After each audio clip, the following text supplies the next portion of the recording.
Salam alaikum everyone, and welcome back to Let's Level Every Class, the World of Warcraft Classic Anniversary series, featuring our human of high revere, Malakial. Thank y'all so much for tuning in. Top right corner of the screen will be a playlist card which will take you directly to the Classic Anniversary Malakial series, and throughout this video and all videos yet to come, there'll be other playlist cards that will take you to other characters and their respective leveling campaigns. Shukran as always, family. Thank you so much for tuning in. Alright, back in Classic Anniversary. Last episode we really just got touched base with a lot of the locals in Elwyn Forest, starting to... What's that dude doing in the corner? Why do people do that? I've seen... It just looks so freaking weird to me. You come into a building and there's like some dude just sitting in like this awkward corner, and it's got to be a classic thing because I never see people do that in any other iteration of Warcraft thus far that I've played. That's including Mists of Pandaria Classic as well. I've yet to see anybody do that, so it's just funny to see. But family, how are y'all doing? Like I said, last episode was really just about getting our base ground with Elwyn Forest, trying to understand the complex nature. If I can get my tongue to actually work today, that'd be phenomenal. But we're really just getting our grounds, getting our base ground to work with, and in this episode we're going to be really just tackling life on the farmland, man. Dude, I would love to go back to the farm. I'm not even kidding. I love the countryside, love working on farms, love everything about it. It's just a feeling of comfort that you truly cannot get anywhere else. If you were born and raised in the countryside, whatever state or country you are from, wherever you originate, you know what I'm talking about. It is just a feeling of complete joy. It's just something that is an indescribable feeling to me. Gosh, I'd love to go back to the farm, man. 14 hours away. Not terrible, but it's a bit of a drive, but it's still there. So let's go ahead and continue our questing journey in Elwyn Forest. Like I said, one of the major differences between Classic Anniversary and Retail is that Retail, you're gonna fly through after you get a few characters under your warband to level 80 or current level cap. You really end up flying through levels like way faster than you can blink sometimes. Here's your pie, little buddy. Now give us the information that we need. Oh, more freaking kobolds. I hate those guys. So in Classic, you really want to try to maximize your questing route. Now your route is going to vary in comparison to mine. I have a general idea of what I'm going to do, but ultimately I'm definitely going to have to diversify a little bit because, again, in Classic, like in Retail, I know the formula already. I know what I'm going to do. I know where I'm going to go. Classic Anniversary is just a different beast. There's going to be certain choke points in this leveling journey, specifically around the level... I'd say about mid-20s to early 30s. Definitely the 30s is going to be a first little chokehold of kind of what I want to do. Now, if I was on Horde side, I'd have a rough idea of where I can go and what I can do. The Barrens is completely open to you in a lot of ways. Not to say it isn't for Alliance, but you just don't have as many flight paths. That's also something that's been very interesting to me. Seeing and remembering from Classic Anniversary when I was leveling Malakial the very first time, very first go around, and just having to get used to, or just seeing that the flight patterns, it had been so long, I completely forgot how gimped Alliance characters or the Alliance side is in terms of flight paths. Most areas, especially the ones where there's a lot of leveling to do, it seems like there's so many more flight routes to take and connecting points to get you from point A to point B for the Horde side than there is Alliance. I mean, good luck in some areas, it feels like. I don't know if we're going to be exploring so this is just one of the mines. We have another one that's in the northeastern corridor of Elwyn that we're going to have to explore. But I really need to be careful here. So last time was very interesting. Last episode was very interesting because we nearly died here. When I got into this mine the first time, it was kind of a near train wreck. It was really a very, very close train wreck. And here we are back at it. I gotta go a little bit further in. Ugh. And you're also going to find some similarities between retail and classic. Like, you're going to go back to areas, especially in classic, and you really have to think about it when the game was made. So revisiting areas was pretty much commonplace. Hunting a certain specific mob, such as a rare, and grouping for it, again, was commonplace. And yet, here we are. Gonna try also to collect as much linen cloth as possible. I really don't know what I'm going to do. I think I'm so partial to tailoring and first aid and enchanting that's just what I know. But because this is a paladin and I just don't know what paladins do in classic, I mean, you can kind of off tank, and I've been told there is some capabilities for paladin tanks, but they just fall so, at one point they just fall so far behind a warrior. Granted, if you decide to be a warrior in classic, be very aware that your gear matters so much. I know I mentioned it in episode 1, but your gear matters in classic. Again, think about it. Think about the time frame that this MMO came to be.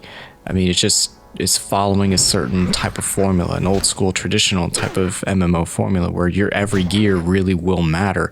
But here, it's kind of like, ouch.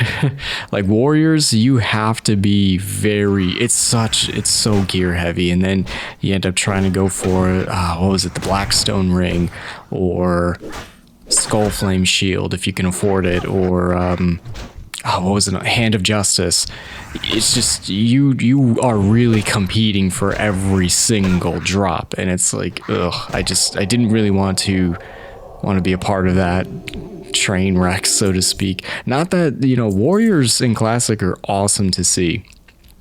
The craziest run I've ever seen, and this is a party, mind you, that I built, was I think I was assisting with no, I wasn't assisting. I was doing Scarlet Cathedral runs because I wanted what was it, Whitemane Chapeau, or her hat, which is the rarer drop of the two in comparison to her Trione signet, or I think that's how you pronounce it, her Trione signet. So going for the chapeau as a mage, and I would purposely and I didn't do this a lot, but I would make it to where the party, this is just how it worked out. I was one mage, one priest, and 3 warriors. 3 of them. Now, why you would need 3 warriors in one go around, and they all had the whirlwind axe, they all had it enchanted, they all had just like herald shoulder and everything, and they were just, and it was all orcs too. That's the crazy part. I have never to this day gotten another party like that ever. I just so happened to just say, oh, we're just going to do, hey, do you need to run Cathedral? And they were like, yeah. Like, everybody was just like, yeah, I'd love to run Cathedral. Oh, this is bad. This is very bad. This might be a wipe. Can I get one of them to, okay, whew, goodness. Wow, that was kind of close. All right. So, like, definitely in Classic, you can do that. If you are in a tight bind, he's gonna pull anyway. There's nothing I can do. I was hoping to not have to pull 2 of them at once. So that is another thing that you definitely need to be, like, you can do, and depending on where you are, like, I'm in a very close quarters, I'm in a mine, so it's all close quarters combat here, like very much CQB. But what you can do is you can run back, and hopefully the mob's aggro radius will reset to the point of where you'll be fine. The problem in a mine is that these cabals are going to start spawning back pretty quickly, so I need to really, like, there's this ramp, so I know 2 of them spawn on the ramp, and then there's that guy back there, and it looks like 1 additional, and there's no way I'm not going to be able to not pull them. So let's just go ahead and see if I can do this. Yep. Alright, gold tooth. This was such a devilish thing to do back in the day. Oh, you need to complete a quest? Well, you have to go all the way deep into the mine. Oh, you got no backup? Well, that kind of sucks, doesn't it?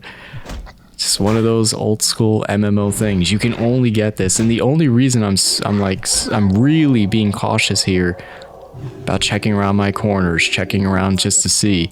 Now, I'm not playing... Oh, inventory's full. How about that? That's another thing I'm going to be fighting with, inventory space. But, man, classic WoW, you're just battling so many different factors. Your inventory space is a pain. That's why I might honestly just go ahead and level tailoring, but I kind of want to do first aid as well.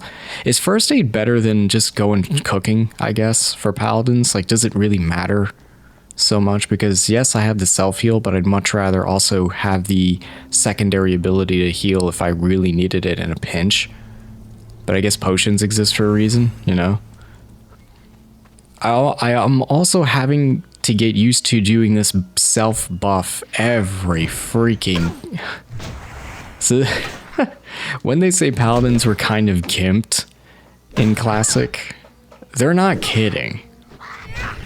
You have to this self cast, it's just something I have to get used to. But this is what you pay. This is kind of the sacrifice you take when you want to go on this level of journey, you know, diving back into the classics. You have to really take into account, hey, I'm gonna have to do certain things, and this is just the way it is. Hello. You know. See you later. Alhamdulillah. Things changed and things got better with time, but it took some time to get there, didn't it? Shoutouts to Auntie Bernice, got her quest done.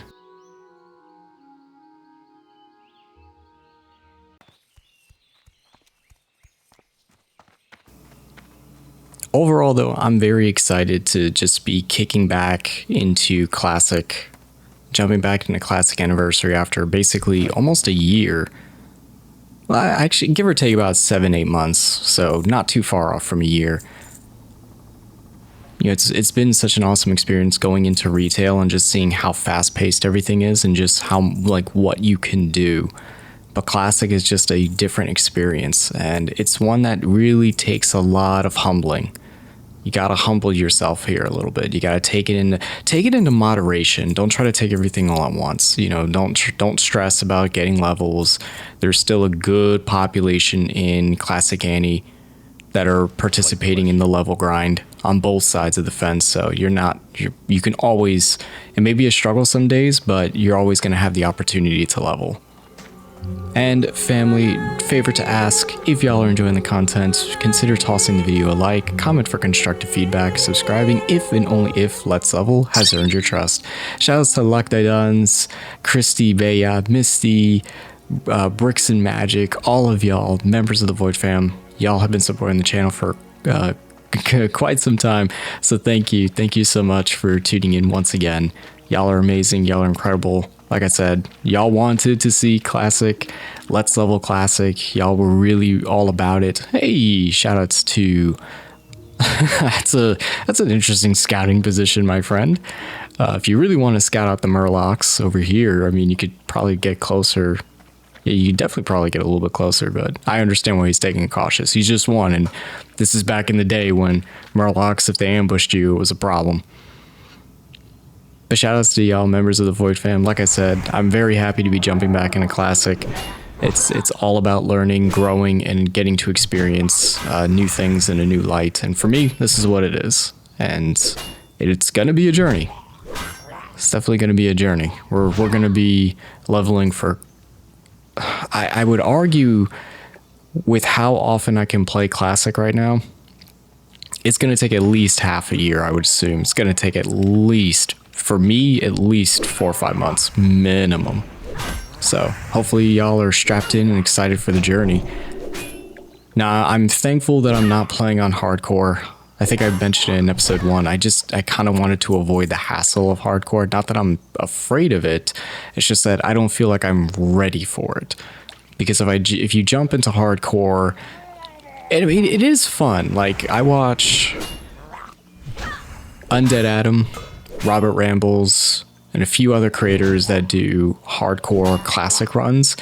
And it's cool, don't get me wrong. It's a very interesting experience to see, but I would hate to get to like level 50, especially level 50 and level 60, and then you end up wiping.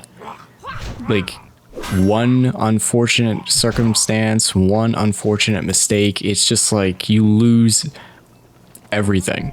I mean, you don't lose everything, you just lose the ability to play that character on a hardcore realm. Because at that point, I believe you can transfer it to the regular PvE and still continue your progress. It's just, you really want to try to get to 60. I think, you know, once you hit 60, there's like this little server message, I think, that goes through depending on what layer you're on. And it says, this person has reached level 60. And that's cool. That is an achievement. Listen, if you can do it, by all means.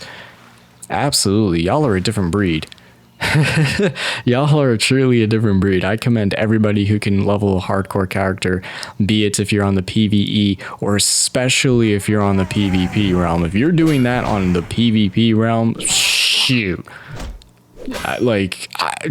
How do you do it, man? How do you do it? But I think that's just what makes the WoW community on YouTube and just every different social media platform so exciting, is because you can watch other creators and see just what is their leveling strategy, what zones do they go to, what are some tricks of the trade that they can teach you and everything. Like, again, perfect example.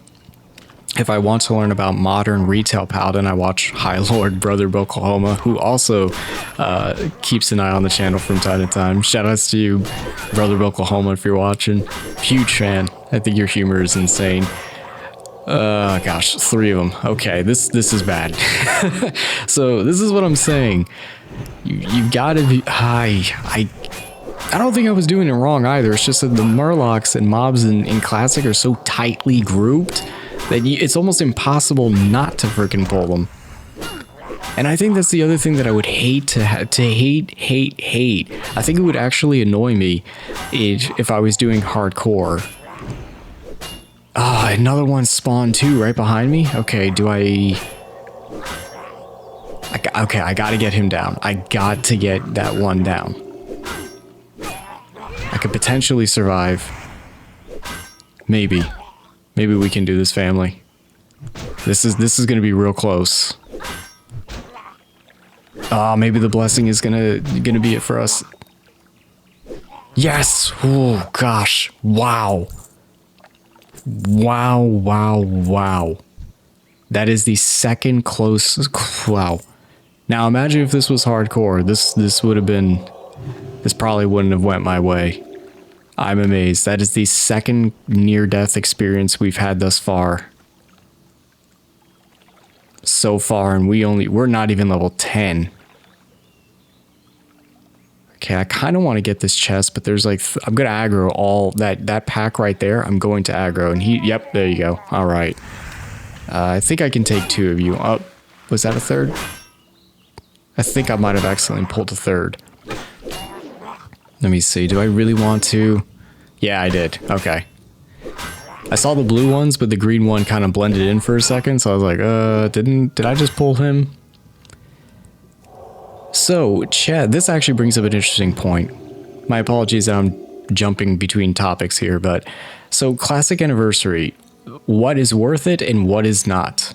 How far are you willing to go for some little tiny reward?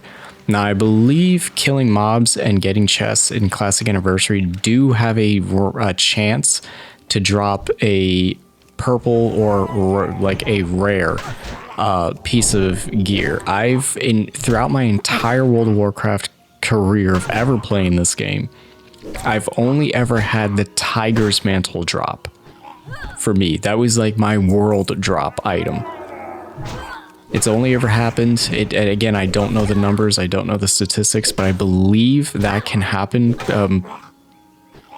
I can, anybody who's more experienced with Classic, you can go ahead and correct me if I'm wrong.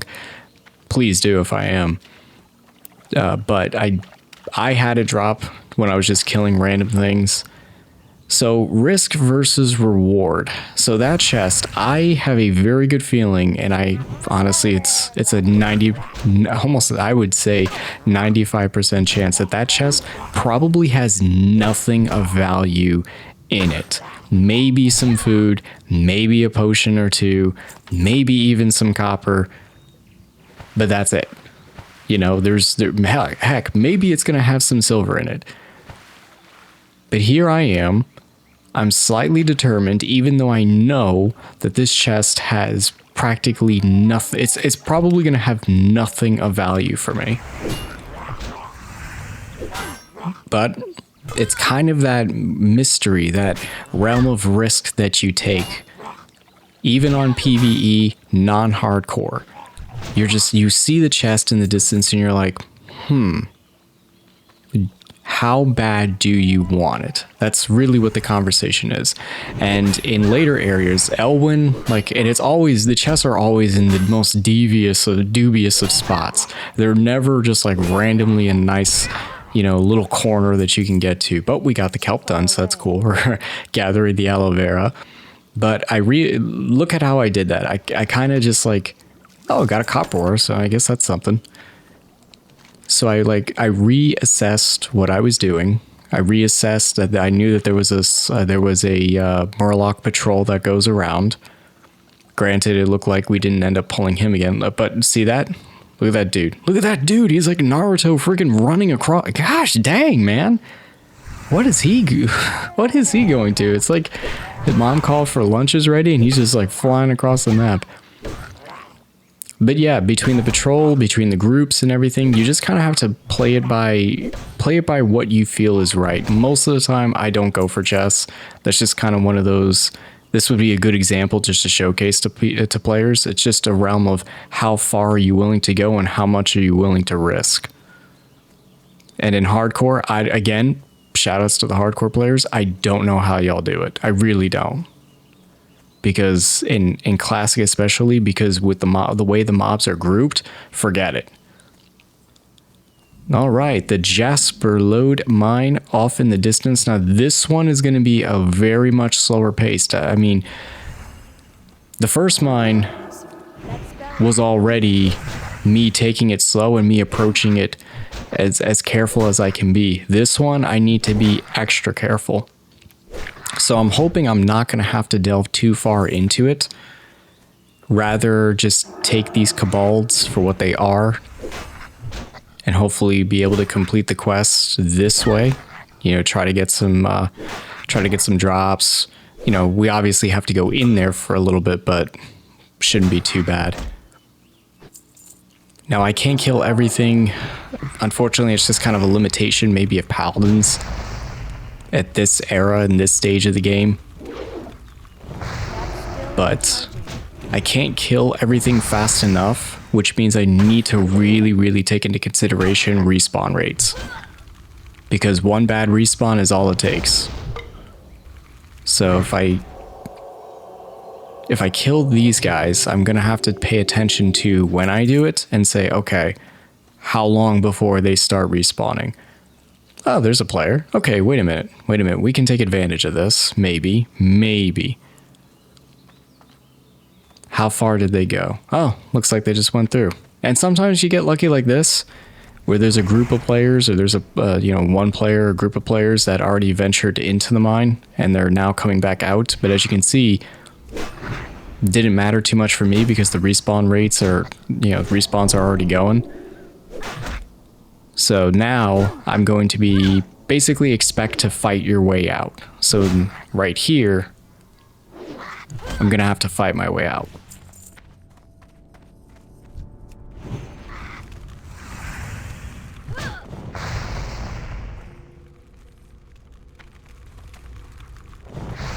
I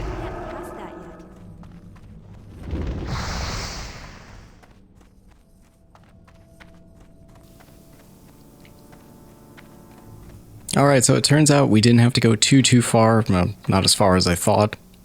So now it's just a matter of getting out and running to the next objective, which is very nice. You know, again, sometimes you just get lucky. Sometimes you got, you know, the groups of players that are going through and you're too low level. So you're just like, okay, hopefully I can get what I need to get done before they completely depart, or the respawn rates, the respawn rate gods above, you know, can bless me with a good timer. But good job, team. I'm thinking we're going to head out further east for Elwyn, see what quests we got up ahead. I know we're going to have to start hunting bears, wolves, and doing all those little fetch quests. We do have the assisting of the Murloc slaughter, just like the one quest that you have to do in retail of finding Rolf and Rolf's remains, and the other patrol officer that unfortunately met their end. Slight spoiler there. You were definitely going to have to be doing that, so that's going to be a pain. We do have that little island too. We have the wizards, the random rogue dudes, which I think in this version are Defias, if I'm not mistaken. I could be wrong on that too. But we have that little island we can explore. I think there's a fetch quest that we can get. It's like an item that we can get to drop, which will tie into another quest. Very simple and straightforward. Again, do pay attention to how the mobs are pathing wise. What I mean by pathing, I mean just look at how, like for instance, these wolves in the background. Not so much the cow, though I'm shocked the wolves aren't going to go and randomly attack the random cow. Dude's crazy. But pay attention to their pathing and see it. Just kind of like, I'm not saying sit there and study it, but understand that if you can understand how the mob works in terms of which direction they're going to go, how many steps they take, like how far do they go from the one spot that you originally saw them in. And again, I'm not a game developer, but this is stuff I pay attention to in earlier versions of earlier versions of WoW, and just older MMOs. Final Fantasy XI was kind of the same thing. All right, that's a little grotesque. I like how the ribcage is like completely just like spread out the way it is right next to the shield.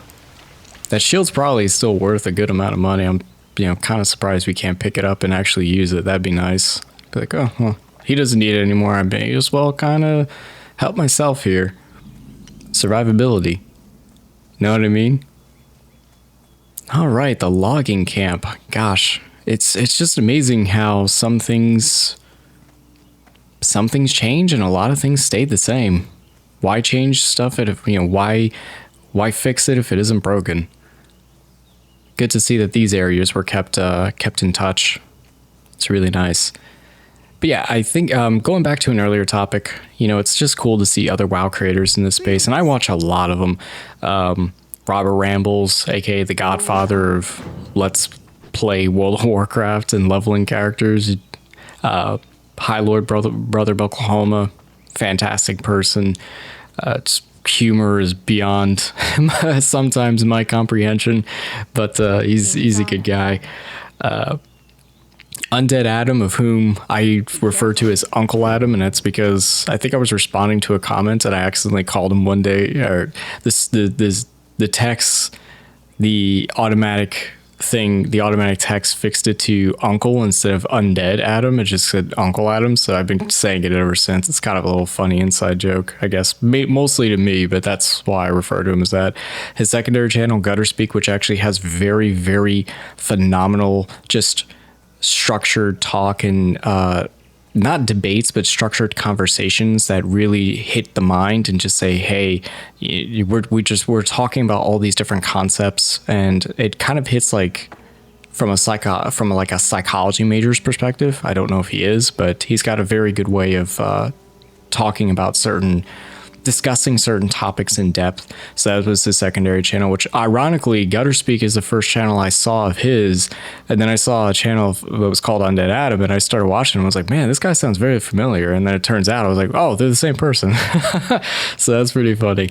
So yeah, Undead Adam, Gutterspeak, Lady Survival WoW, who has phenomenal tutorials for like a lot of modern retail based content. I think she also has a little let's play series much similar to this for Classic.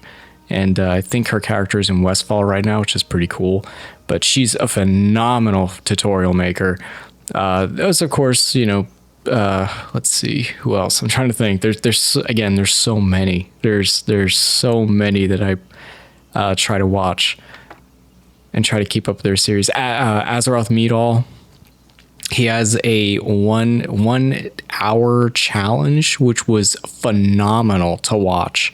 A 1 hour a day challenge where he's leveling from 1 to 60 in Classic. That was a beautiful series to watch. I highly suggest you go check that one out because that puts a lot of things into perspective.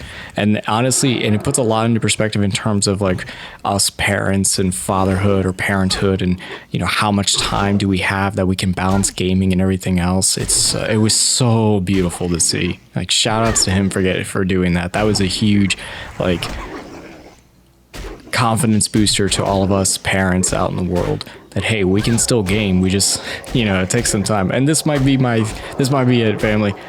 Oh my goodness, dude, no way. Saw, dude, holy crow. Dude, you know how close that was? Man, I am the master of having close calls. If this was retail, I promise you this would have been the third wipe. I promise you that would have been the third wipe. Insane how close that was. What? Was I down to like I had to have been at one hit point left. 1 HP. Dang, man. Inshallah, mashallah. Absolutely fantastic. Great job, team. I didn't plan to survive that. I had every intent that was going to be a wipe, but thank goodness it wasn't.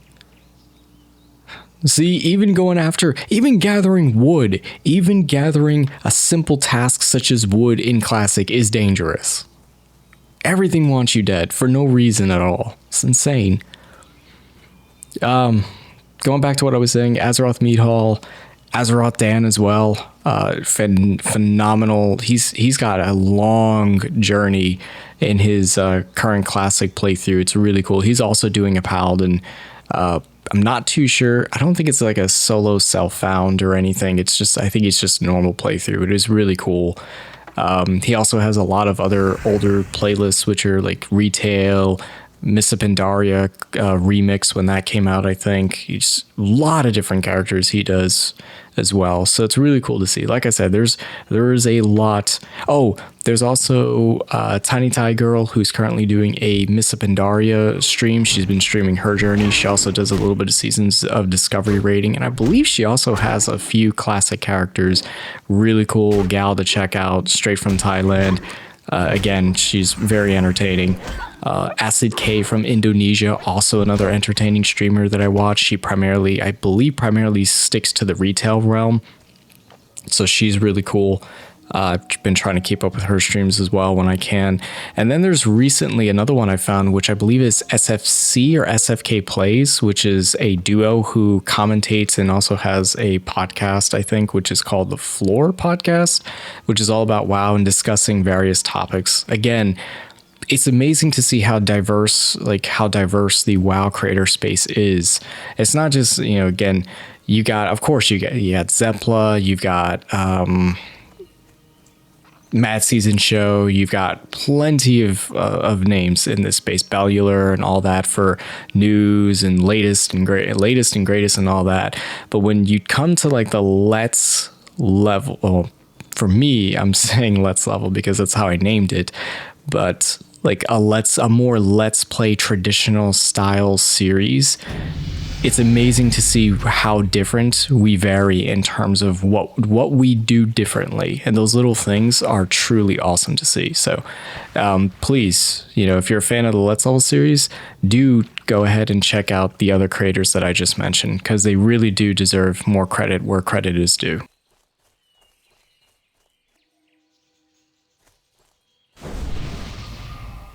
All right, we are on the island. We've actually got a player out here, which is pretty cool. They went ahead and tossed me a little buff too, which is pretty cool. On a classic retail, I mean, everybody buffs everybody. You know, I've definitely had plenty of random buffs be thrown my way. But in classic, that is a traditional thing. It's just a sign of, you know, kind of a little, hey, what's up? You know, how you doing? Kind of thing. Without talking to the person, you just randomly buff people. I think y'all, for Alliance side, y'all primarily do it in Ironforge when you go down and you take the gnomes train. Believe it or not, I have never taken that train ever in all the years that I've played and then stopped playing and then recently came back for World of Warcraft. Believe it or not, even when WoW Classic first came out and I did play it, all the way up to middle to late portion of Wrath, I never have once taken that train. And that's just because I was always usually a Horde player, so I was never really... I don't even think I've ever been to Ironforge, actually, believe it or not. Yeah, now that I think about it, I've never been there. But I have heard stories and everything of certain events that have taken place down there. Trying to LOS, line of sight this caster. What? Wait a minute. What? Ah, shucks. Okay, let's see if she can reset. I thought it would work, but guess not. I guess I waited too long. But yeah, it's going to be, I'm telling you, this is going to be a journey of a lot of firsts for me, for sure. Because never been to Ironforge. I've never leveled in the wetlands before. So like Loch Modan and all the, like, that's an area I completely skip every time. Even on Hordes. Well, Horde doesn't really have much of a reason to go there. But like in Classic, I think this is one of the, I think that's one of the areas where a lot of hardcore journeys go to die. Like, I think that's where a lot of unfortunate events tend to happen. And much recently for some of the creators that I've mentioned, a lot of hardcore characters do have a tendency to see their journeys end in Loch Modan. So can't wait to go there and just see what the lore is all about. Because I really, every time, even on retail, I completely fly. I don't think I've ever like taken the time to actually stop in that zone and smell the roses if roses grow in the wetlands. I've never actually been down there. I've seen it from like a bird's eye view, but I've never actually like been down there. So that'll be fun.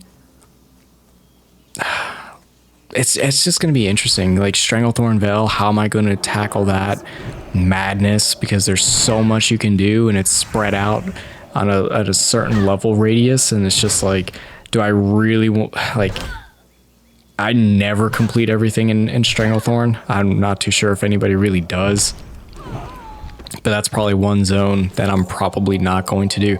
Heck, Redbridge, it's going to be interesting to see the differences of Redbridge and see if I'm going to be able to do everything in 100%, you know, Redbridge and Westfall.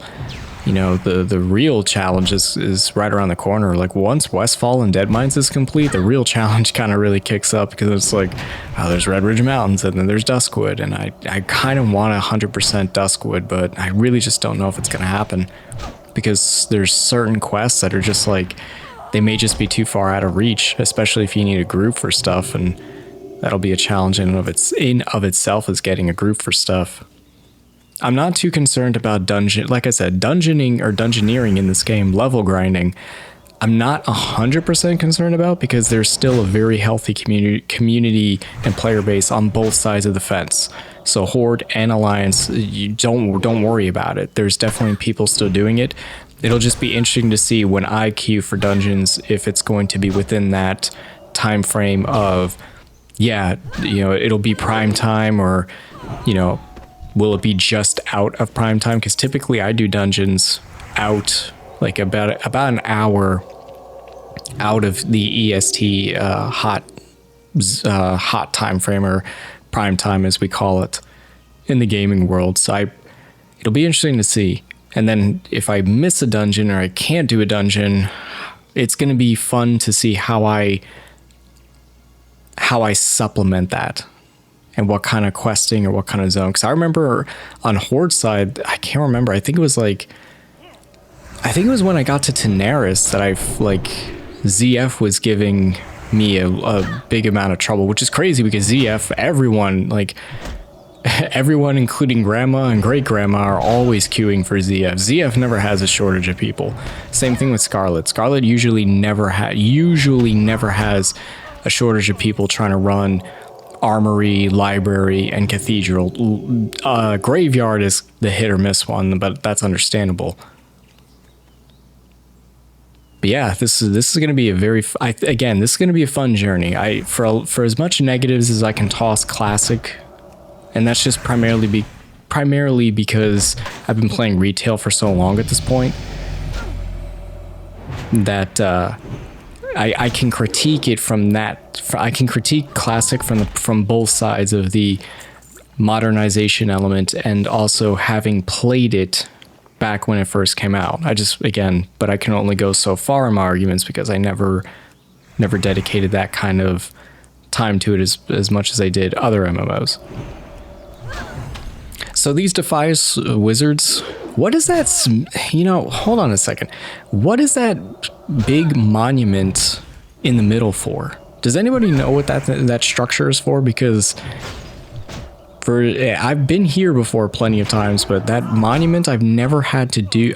I know there's like an inscription on it of some kind, but it doesn't really give you a quest of any kind. So what is that thing for? What is it for? What purpose does it serve outside of aesthetics? But these, outside of me just regularly hunting these guys for the bandanas, they do, as I mentioned previous, they do drop an item which is tied to a little bit of a quest that I believe I take to Stormwind. So this is kind of how I treat a lot of my characters, even in retail, not even so much class, not even, locked to Classic necessarily, but how I treat a lot of my characters is I will try to do a lot of the outside of the major city quests. Like I'll try to 100% as much as I can, and then I go to the major city because I treat that as like a little pat on the back, like here is your reward. You get to go into the major city and such. We all know, and Stormwind and music intensifies every time you get into it. And that's something that I do like about Classic. Like retail definitely has a lot more music going on about it, but Classic is nice because it's like you only hear like 6 or 7 tracks throughout the entire leveling journey. Like you hear, like there's a few areas and a few zones that actually have different OST, but for the most part, you like the same Asian inspired battle music or battle theme in dungeons, the same orchestral scores, the simple violins and the simple flutes and everything. Like, you know what I'm talking about. If you know, but I have a feeling a lot of you will feel what I'm saying. But the ambience and everything of Classic was very simple, very, very simple. And a lot of the tracks start to blend in, except when you go to the major cities. It's not what I'm looking forward to. The first time you go to Stormwind and it's just, you're blaring, your speakers are just blaring because it's like Stormwind intensifies, like they want you to feel proud and everything. It's crazy. Meanwhile, you go to like Darnassus and for the Night Elves, and it's like a very nice ambience. It's calm. Undercity has a very eerie theme to it. Again, Ironforge I don't know too much about. The gnomes have that little crazy theme that's just like, oh gosh, why? It fits them, but it's like, oh gosh, why?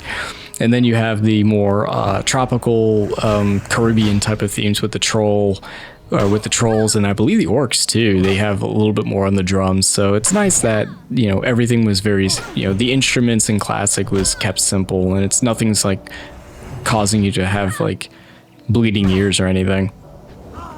But family, I think I'm going to go ahead and call it here for episode 2. Thank y'all so much again for tuning in to this journey. Again, any constructive feedback y'all can give me, any advice you can give me, if you definitely know Paladin, please, I'm all ears. I'm all ears. Even if you want to constructively critique commentary, or you want to hear certain topics I can talk about gaming or life or whatever, I'd be totally down. Heroes Vigil, huh? What? I mean, there's only an inscription on it. Like, what does it do? What is so special about it? But I think I'm going to go ahead and continue a little bit of this grinding off screen. Not so much a lot of the questing, but more so just, I'm going to see if I can get this item to drop. Probably blast some Tokyo Hotel or Blink 182, or I'll probably have like baby metal playing in the back. I'll be doing some chill grinding, as they say. So I'll probably be here for like at least an hour doing this. This is all I'm going to do. Promise. But, oh, it dropped. It dropped. How about that? Nice. Nice. Wow, wasn't expecting that. Holy crow. I thought it was going to be at least an hour of doing this. I don't care if you only get a watermelon or a pumpkin. I will gladly take either. More food, the better. And they're nice, healthy foods, too. All right, fam. We kind of unexpected. Definitely kind of unexpected, but I know it's just like this. It's not even like a rare or anything I got excited about. I was like, oh my gosh, it actually dropped. All right, fam. I'll go ahead and call it here. I'm gonna run back to the logging camp, and we'll take it from there. Again, episode 3. Maybe we'll be getting closer to Hogger. I'll see if we can do anything about the lovely princess. Maybe we'll be taking her on, and we'll see what we can do. Thank you so much, family. Be safe. Have a wonderful, wonderful week. Take care, everyone.